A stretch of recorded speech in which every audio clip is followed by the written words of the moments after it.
Assalamualaikum aziz yurtdoshlar. Salomatmisizlar? Kunlaringiz xayrli bo'lsin.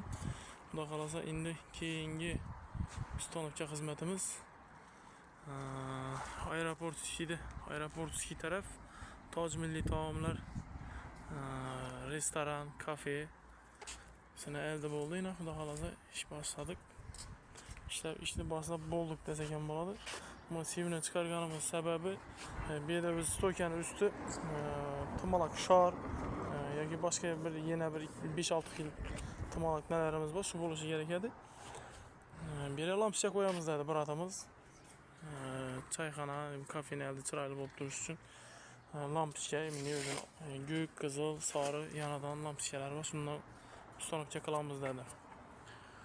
Shunday qoldirib ketdik simini ustanovcha qilib. Yine görseniz bo'ladi.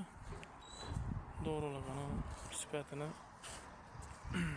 sifatini endi shu klientlarimiz, sizlar, yine obunachilarimiz ko'rib turgan bo'lsangizlar, aytasizlar.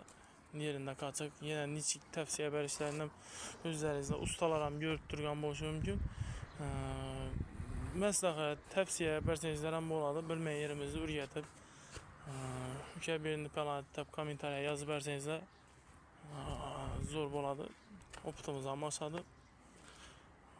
Xudo xolasa 4 nush boylasinamiz.